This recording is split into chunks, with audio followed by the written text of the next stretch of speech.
welcome back to the Fashion Nap. This week's episode, I'm taking you out on the road again. We travel to Kent to see an exclusive look at the Devour the Divine archive. It's about to open, appointment only. The owner, David James, gives us the big tour and tells us how you get started in the archive business. Then we're going to learn all about unisex underwear with Rado, the co-owner of the brand Voyeur, who, by the way, as well as being extremely talented, is hilarious. Vintage, garbage. So prepare to be educated and entertained.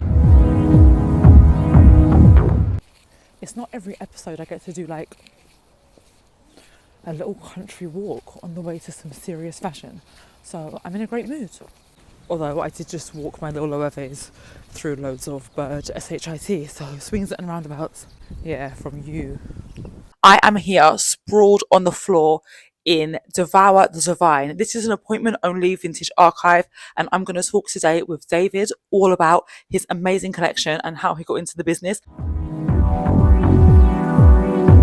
I'm David. I'm owner of Devour the Divine, which is a vintage archive and resale business. I used to be a stylist. When did you start collecting? I suppose I started collecting from quite a young age. So I would say like I've got some stuff in my wardrobe from the age of like my personal stuff would be even from the age of like 19, so it's like 20 years. So I've got stuff as much as 20 years old, but like I would say kind of started to really throw myself into the vintage archiving was probably through COVID, so like 2020 when it really kind of come into its own, because I had a little bit more extra money and I had more time to look for the stuff, and yeah, I just got really into it, and I just had a mad couple of finds through COVID, which like I bought a Chanel bag for £70 on Depop. I think some young girl must have got it as a Christmas present and didn't know what she had, and it wasn't fake because I had it authenticated. And I got like 1,700 for it. So wow, that gave me like a nice bit of money to play with to build the archive at first. There was a couple of Chanel bags that happened around that time, and they were the catalyst for me to be able to have that expendable income, especially with like the furlough money that I was getting and stuff, wasn't going out. So yeah, it just kind of really ramped up my passion for fashion, you know? That sounds really cringe, doesn't it?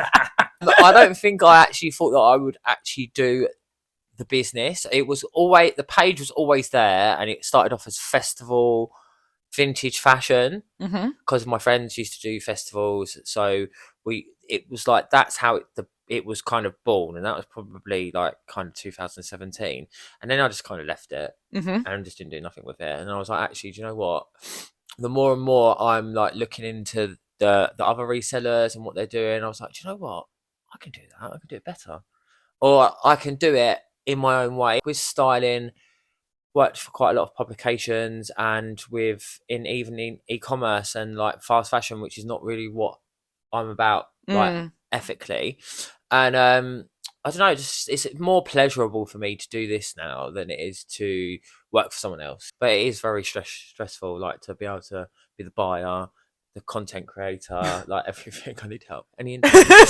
So he's hiring, by the way, if you're watching this. If you're in at Devour the Divine, but actually how we even connected, because I found you on Vinted. You did. He has such good stuff, so I was always checking every week or so. I'll go on and see you got any new bits. It was the Herve dress, wasn't it? No, the first one was the Versace jacket. Oh yeah, of course it was. Yeah, I got the Versace jacket first, then I got the Eve Leger. But I say all that to say that you have amazing pieces, and your Vinted vanished one day, and I was like, oh, so traumatic. I was palpitating. I was like, you know. If you know, you know. If you like what you like, I was like, where has my vintage guy gone? Where's it gone? And I just like tried to remember, because it wasn't Devour the Divine, it was under your name. Yeah. So I was like going back through my purchases, like, what's that guy's name? Right. I was like on Instagram trying to compare the little like profile picture that's like this big. And then I found what I thought was your page, and I was like, hey, it makes sense. They're stylists. It seems like the right person. Yeah. So I sent you a DM like, sorry if this is not you, and I sound really weird, but did you have this vintage account? I loved that because that's exactly what I would do. That was quite traumatic actually, because I've spent such a long time building up that. And vintage, I love vintage because I feel like as a seller it's really good, and like obviously shouldn't have to pay no fees. And then as I feel like it gets more traction than eBay or even Vestiaire, I feel like it's a bit more of a community on there than there is like on other platforms. So Yeah, I think I agree with you actually. so it's quite annoying that my page just got taken down one day because of I'd breached terms of conditions because I'd sold real fur and snakeskin. So unfortunately, that was that. My collection has lots of things because I like everything in fashion. I like to. Like some of the dresses I've got are probably I think I've got a couple of French couture dresses from the 60s. It's probably the oldest dresses.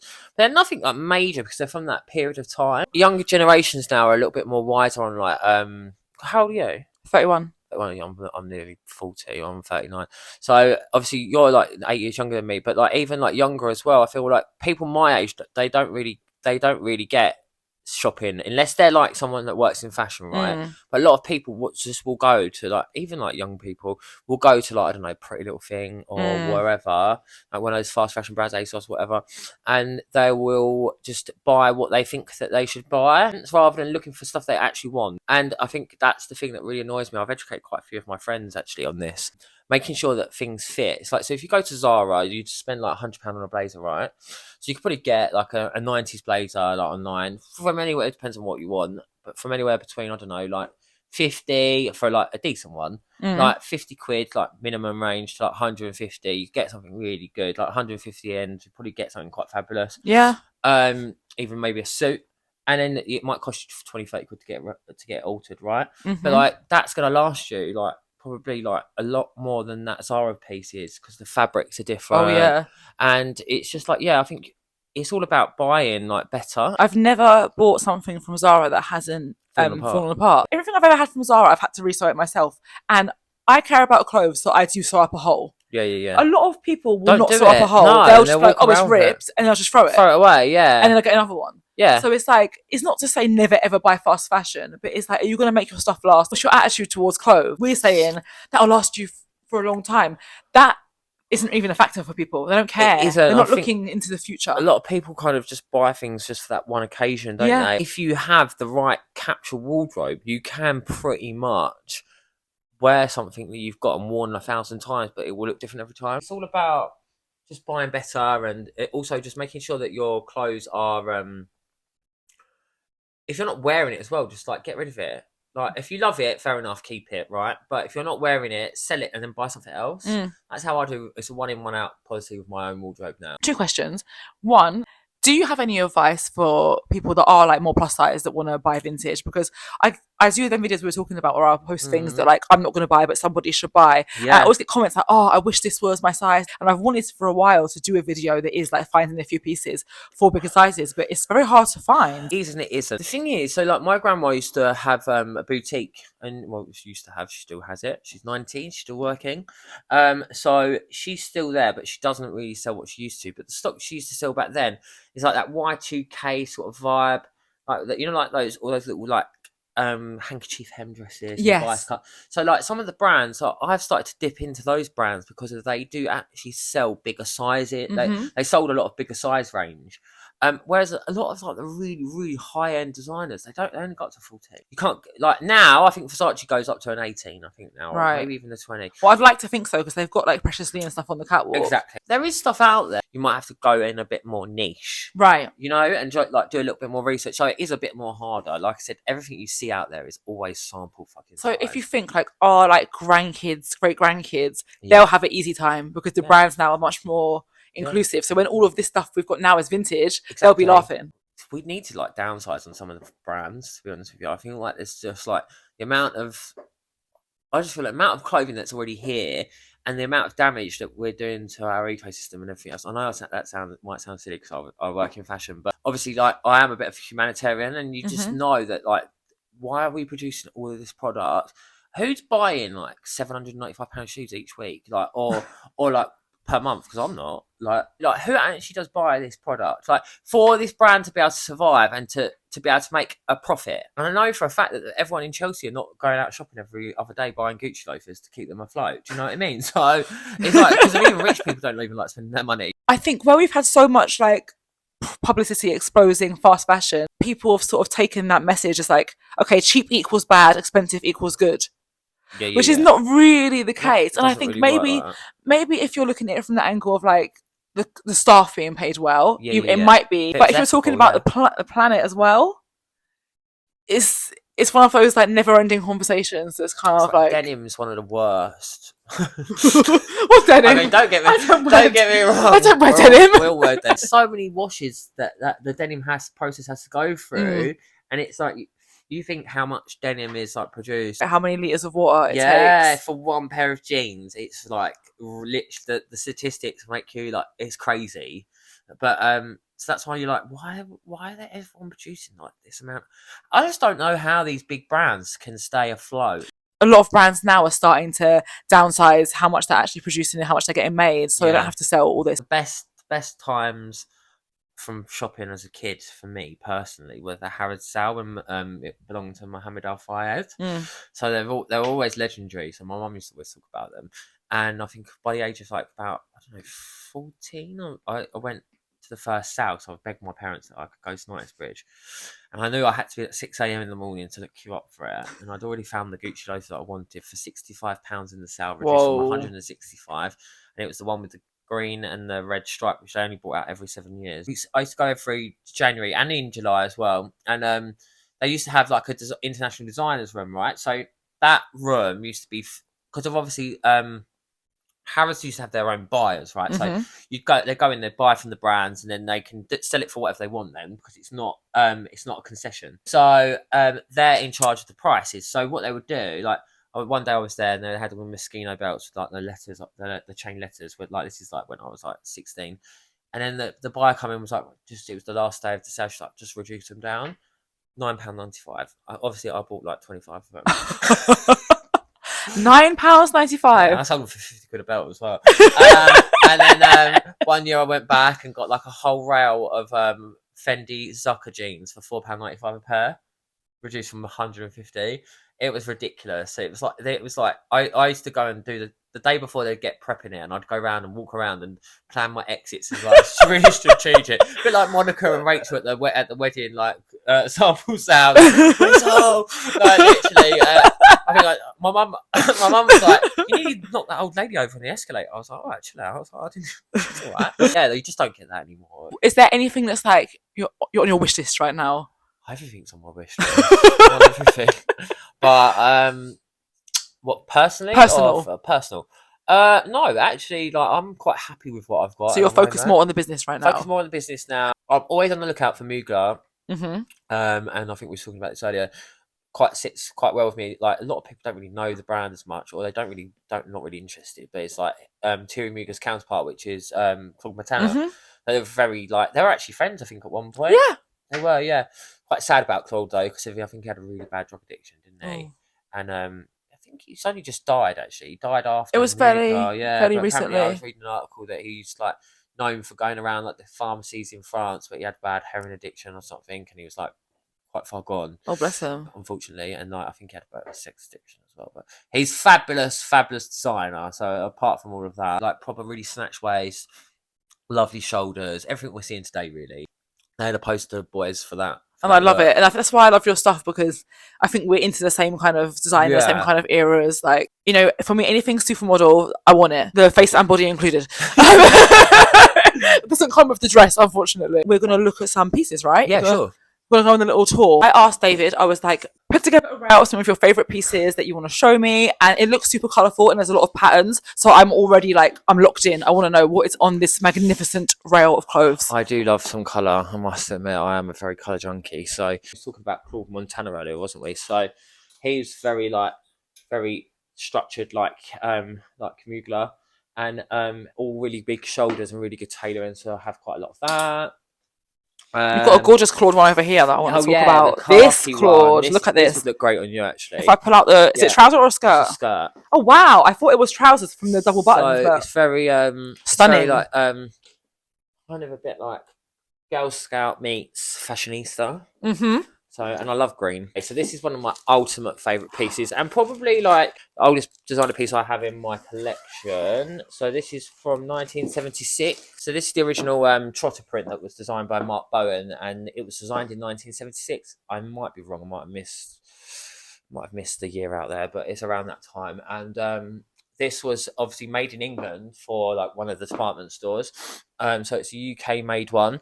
And it's also like the infrastructure for John Galliano's first collection, which was Autumn Winter 2000.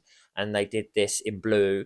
And obviously he embellished it more Y2K vibes and did like the CD, like what you see on the saddlebag on here. And then this was a bit different. It's like leather and stuff. But yeah, this is the original. So yeah, this is like probably the...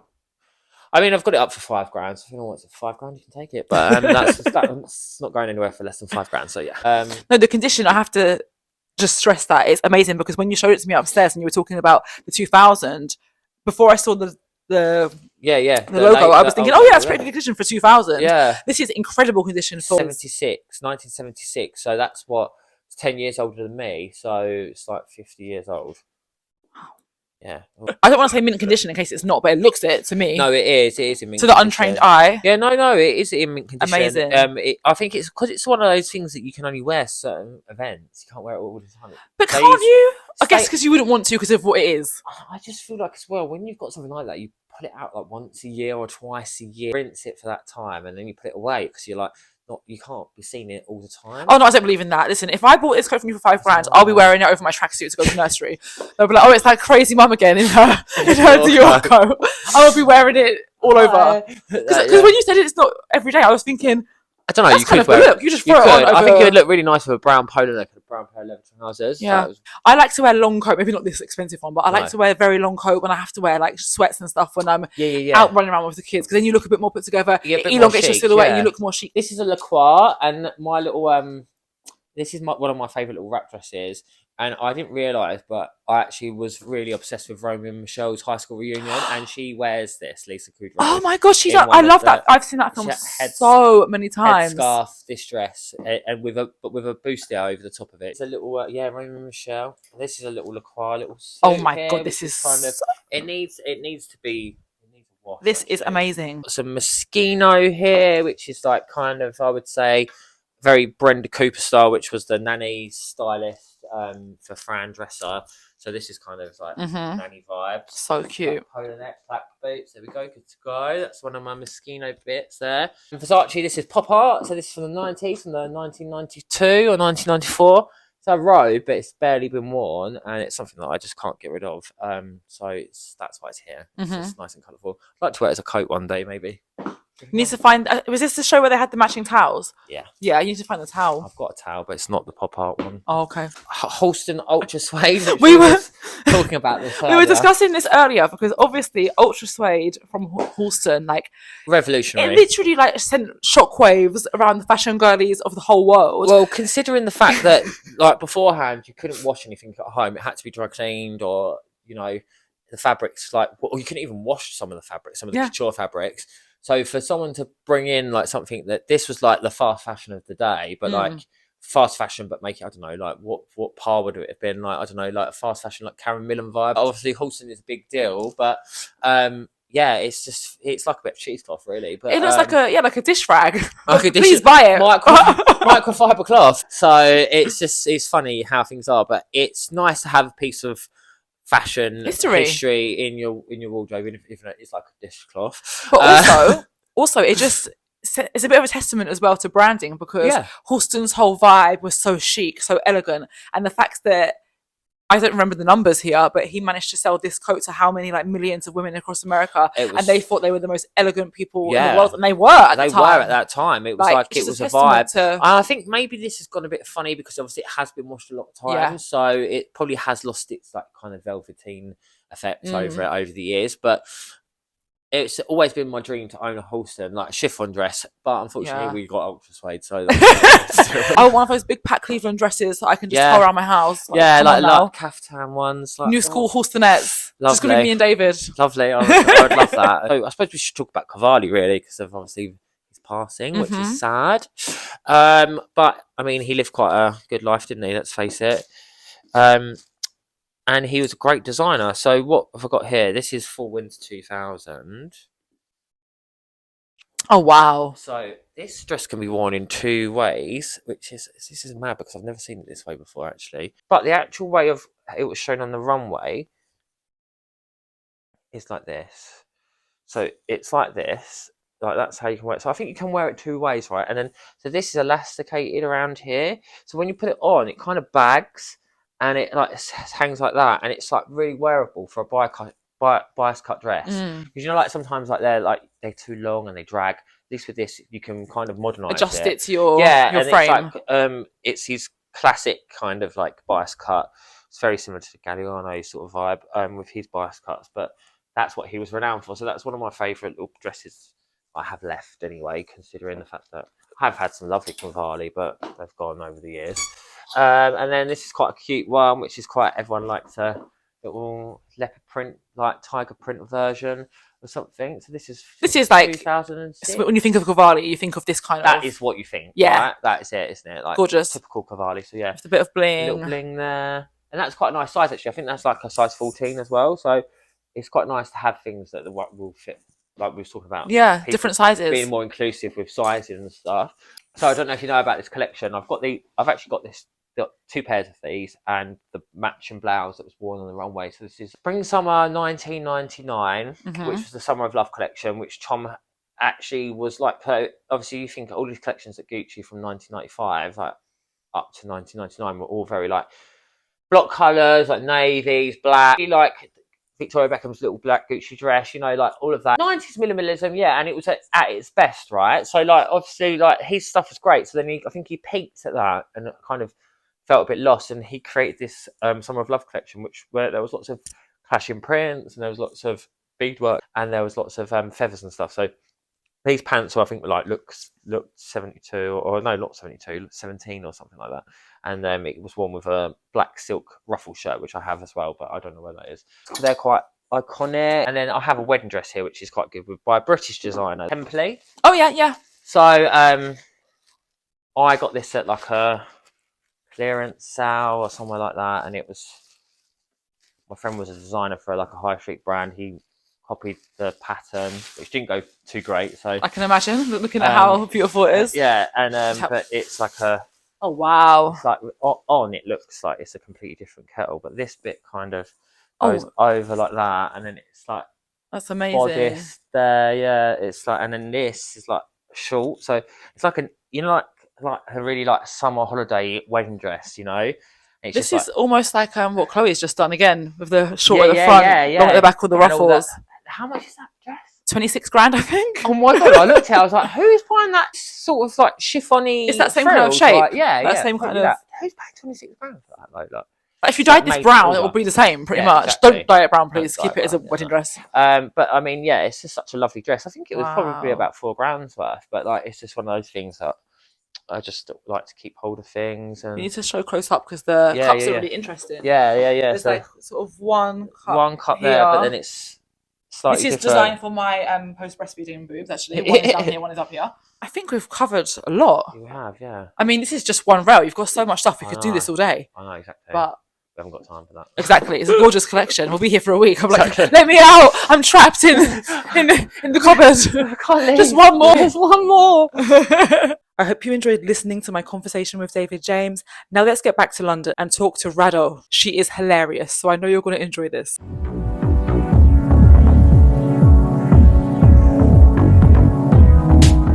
Je m'appelle Rado. J'aime fashion. J'aime vintage, garbage. I have the pleasure right now to be on the sofa with the one, the only, Rado. Hello. Tell us about you. You are from Bulgaria, right? Mm-hmm.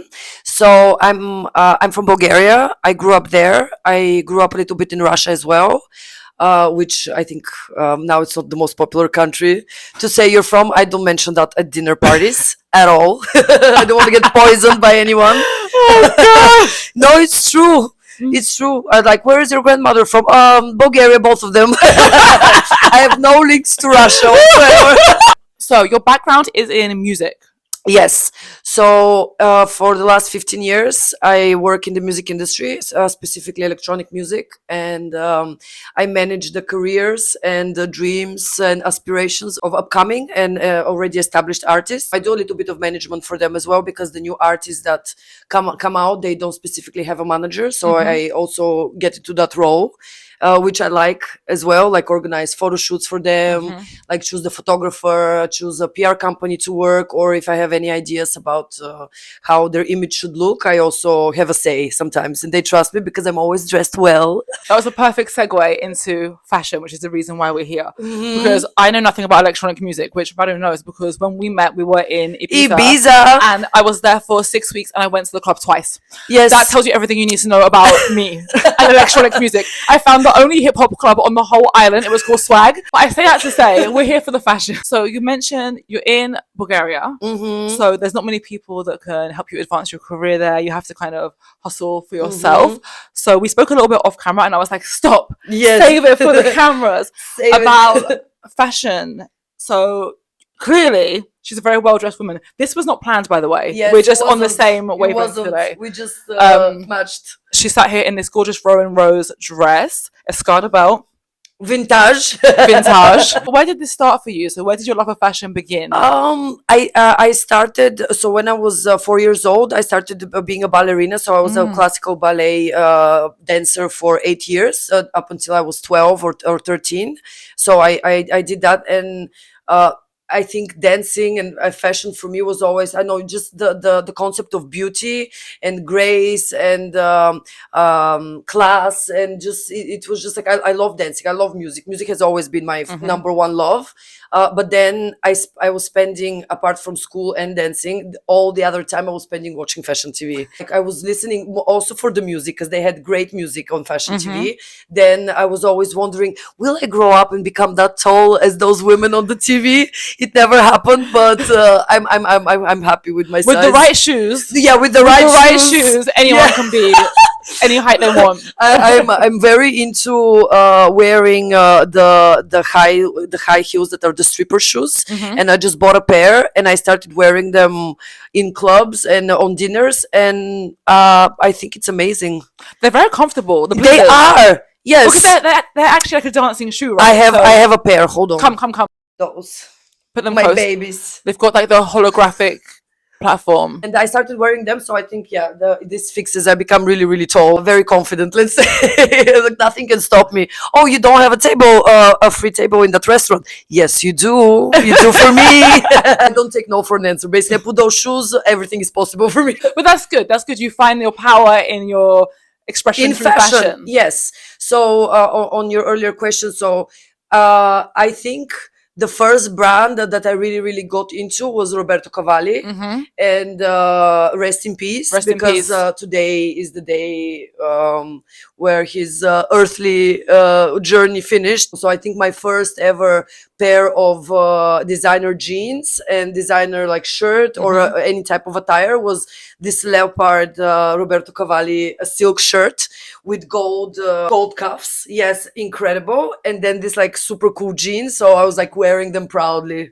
Yeah, I had to work hard for them to help my dad, because you don't usually come like in a middle class family. You come to your dad, it's like, Dad, I know you've been paying bills and everything, but I really, really want this Roberto Cavalli shirt and jeans. I just can't go on with my life. Top of the list. Yes, top of the priority. List. It's really, really essential for my life. He's a construction engineer, so he had like this new construction site. So imagine for fashion what you do. You work on a construction, help your dad. So I had to make all these like warning signs, like danger, sign, everything. So I did those, and then he got me the thing. And I think I also got a dress after Roberto I'm Cavalli imagining, dress. you know, there's that Sierra music video where she's on the construction site in the pleasers, the Converse, the Converse shoe with the heel and the hat. I'm imagining you just like the side, platform shoes. I had one goal. I wanted to go out and I wanted to have that outfit, and I did. Well, mission accomplished. Yes, mission accomplished. So you've always been a go-getter. I'm trying to piece it together. So we had the early fashion inspiration, fashion TV, Cavalli. You're there in Bulgaria with the Cavalli dream. Yeah. You love the music. You're dancing. The reason we're here today is to discuss your fashion ventures. So you are actually in the underwear space. Yes. I share a beautiful, beautiful apartment in the central Sofia with a stylist who has become like a family to me. And after like 2 years, we were already living together, co-hosting that apartment. He just told me one time, he was like, oh, like, can I show you my drawings? And I was like, okay, of course, but what is this? And he was showing me these drawings of a man looking through a hole. And I was like, what is this? And he was like, oh, that's Voyeur. And I was like, but what is it exactly? And he said, oh, I had this dream for many years to do a underwear brand called Voyeur, like very sensual, something that can be worn by women and men. Like now, there's no gaps anymore. Like perfumes are everything is becoming more unisex from what I noticed like in the past years. And but because he had this idea for the unisex underwear way longer than it was still how to say, it was not yet developed. Usually when you have a really good Sunday morning after Saturday night, when you get lucky, you usually end up wearing a shirt of the guy, right? But now, guess what, guys? We're taking your underwear home. It's the new souvenir. It's the new souvenir. I'm gonna grab the box because I need to show you this. So you better have good underwear to take home, because we are not going home with anything commercial. We want the good stuff. We want the good stuff. The good stuff. He's like a peeping Tom. Yes. Right. So peekaboo. Peekaboo. And that is the Voyeur, yes, right? so that's the guys. So those are one of the pens that you should go home with. I actually got myself some agent provocateur underwear the other day, and it took me 5 minutes to cut all the things that are like, you don't need this. Yeah, I think they should just stop doing that. Yeah, and it's quite wasteful also. It's also We're moving to wasteful. a more green fashion space. Yeah, and that's why we don't want to do so much. We basically decided to do like limited packaging, just because like people throw that away. We have the box. We're using recycled paper. I also prefer the box though, because it feels more like a gift. That's the other pair that is. So we have this normal. This is so briefs, cute. But those are the ones that are actually like these are super cool. So this guy was also a drawing. So I have it on a tattoo as well here. Wait. Hey, this is so cool. So the drawing come before the tattoo? Yes. So he did the drawing. Okay, then. So the other interesting thing is like we started like building the brand, because it takes a lot of time, because he's busy, I'm busy. But I was like, listen, I think you wouldn't be able to do this by yourself, because all creative people, they don't really have the business thinking at all. I love him. He's just like so creative that he doesn't like doing this stuff. He doesn't try to do them, and he doesn't have to. So we basically maybe 8 months ago, we said, okay, we are doing this. So we started planning. Like we went to see a lot of factories in Bulgaria. Bulgaria actually is a country where Burberry, Jacquemus, there's a lot of factories that they actually do the underwear for these huge brands, because it's in Europe. And we found this factory. The people were super cool. We went there. Like they did amazing. Like they did the cuts of the ideas that my friend had, and then it came for the website, and I was like, okay. I sat down, I did my silver meditation, and I was like, for a new project, and I was like, okay, I want to find the best people to do the website on affordable price that we can manage. So then I go on Behance and I Google minimalistic website designs, and I find these guys that did Balenciaga, Rick Owens, Louboutin, and then I found that the guy is actually from Russia, the guy that the company. Which she is not, by the way. I'm not Russian. No, but they're really good. And now I think they moved to Ukraine now. I don't know, but they're not in Russia anymore. And then the guy, of course, they work with these huge brands, and they did Kangol as well. They did Gentle Monster. Yeah. So the guy was not replying on any of my emails. Of course, I found him on Instagram, the owner of the company, and I was like, listen. Legend has it that while she did this, she was wearing this. And this is how she got the web designer. Yeah. That's how I got the web designer. And then I wrote to him, and I was like, hey, listen, we are a really cool brand. We're going to do amazing content. It's not going to look Bulgarian at all. It's going to look really good. So I really want you, I feel that you need to do our website. So he finally replied. We got on a call, and he made me a super big discount, because he said he loves the idea and the brand, and they did their website. Do you know what? I love people like Rado that just, you connect the dots and you put the project together and it happens. It has to be done. It has to be done right. Yes. That's why I wanted to talk to you, because obviously we've known each other now a few years, Yeah. like from a distance. Yes, I know, we cross paths. But I'm still watching what everyone's doing, right? Yes, and I was I like, what is this watched too. brand Rado keeps sharing? Because the branding is what caught my eye. It's so good.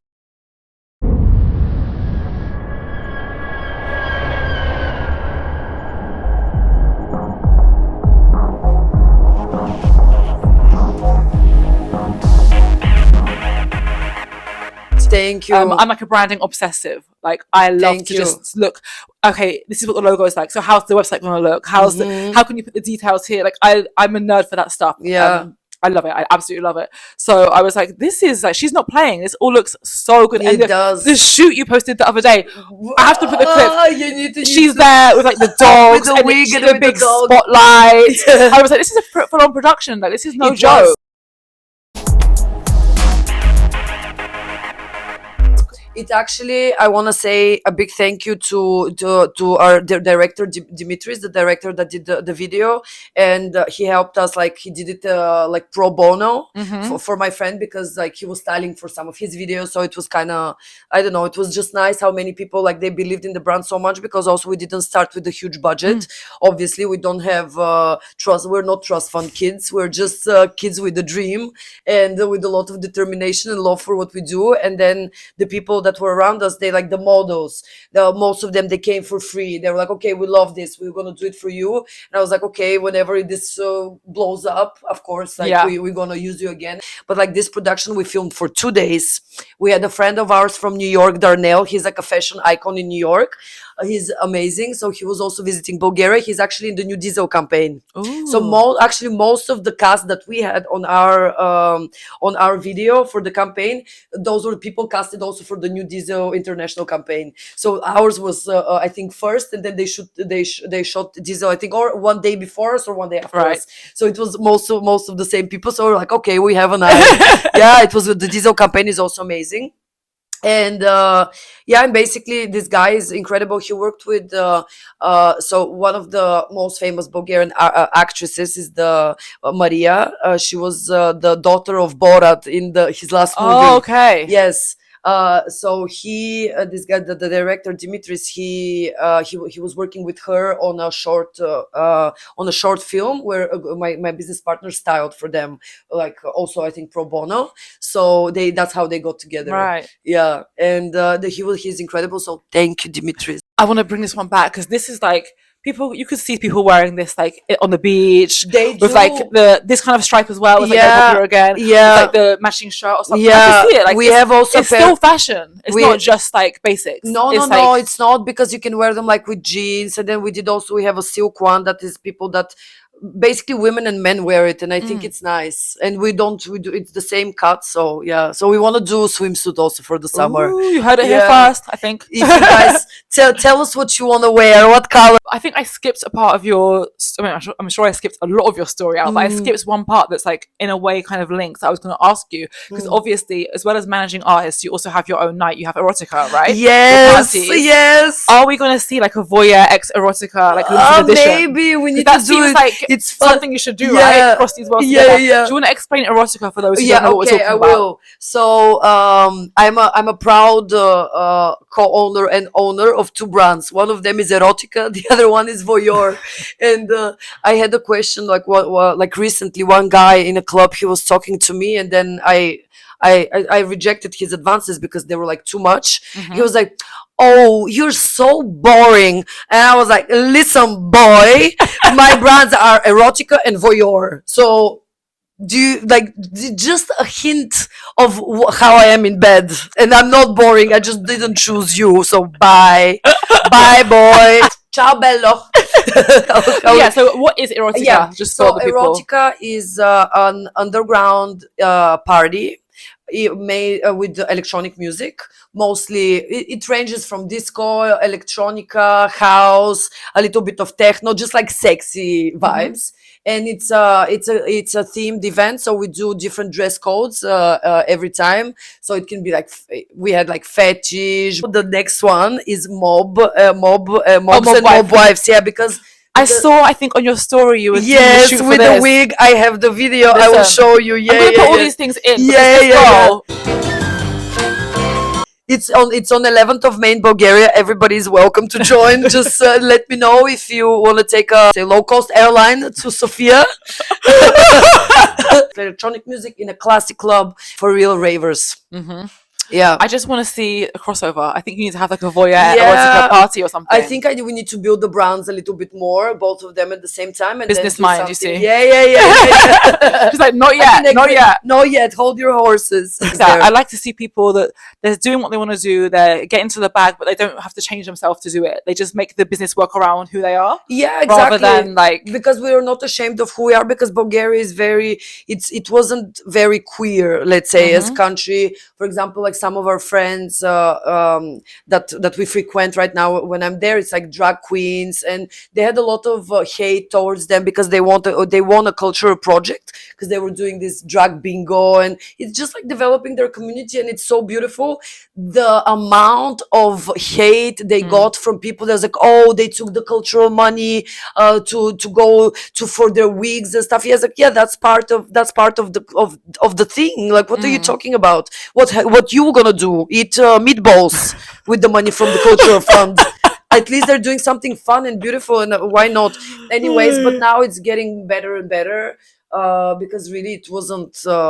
There was a lot of like just like angry people and unhappy, a lot of unhappy people coming and ruining the vibes of happy people. That's what Bulgaria was. Now it's getting better. That's good. It's good that there's a new Bulgaria coming, hopefully more Yes. accepting, and you're in the space and you're doing it and you're helping drive the change, I hope. Yeah, we do. And also the thing is that usually when you see a brand from Bulgaria, you think ew, or even sometimes when you meet, like I get that so many times when from girls, actually, when I'm, let's say, in Miami or New York, they're like, where are you from? And Bulgaria. Oh, isn't it dangerous there? And I was like, babe, everywhere is dangerous if you're stupid. Bulgaria is actually really cool, and there's also this, by far, the brand, they're Bulgarian. Oh, really? You didn't know that? No, Yeah, I've been following them for a while. By far, the shoes, the bags, they're Bulgarian. Very cool. Yes, and I'm super proud of them. And basically, what we really really wanted to do is to make a content and a brand that doesn't look Bulgarian. I know it's like maybe sounds awful to say but maybe this. it looks Bulgarian, but you're Bulgaria. Yeah, right? Yeah. What's your dream for the brand? Where do you want to take it? Okay. So the dream, I don't think we ever want to have our own shops ever at any point, because it's too stressful and you're just gonna kill the vibe. But I would like to work with Anis in Ibiza or with Antonioli.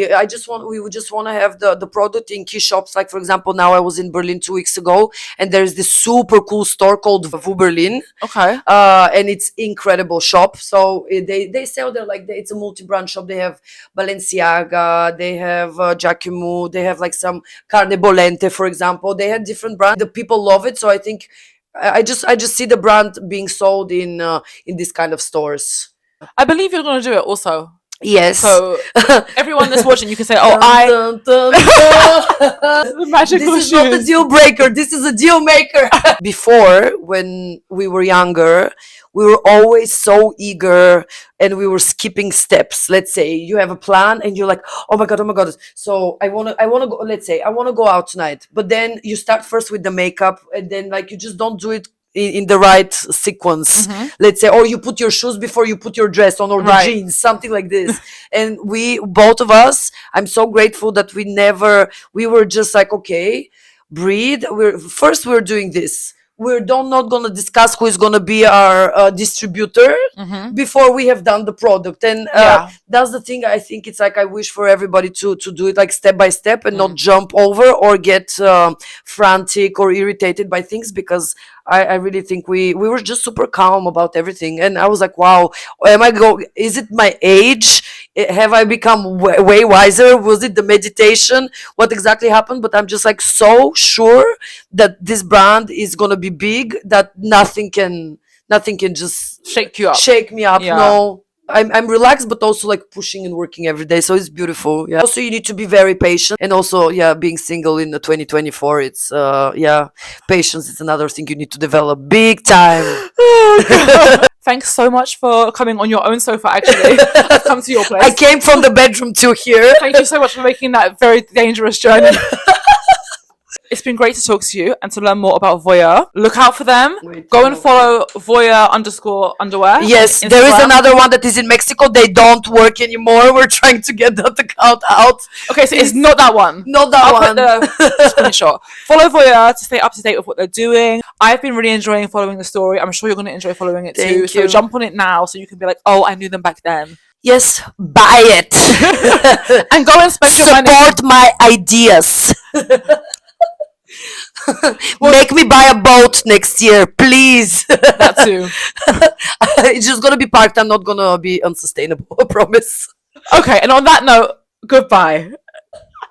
Thank you so much for joining me this week. Next week will be another virtual episode where I sit down and have a very meaningful conversation with the iconic Thierry Mugler muse, Connie Girl. I can't wait for you to see it. Like, comment, most importantly, subscribe, and we'll see you next week. Bye.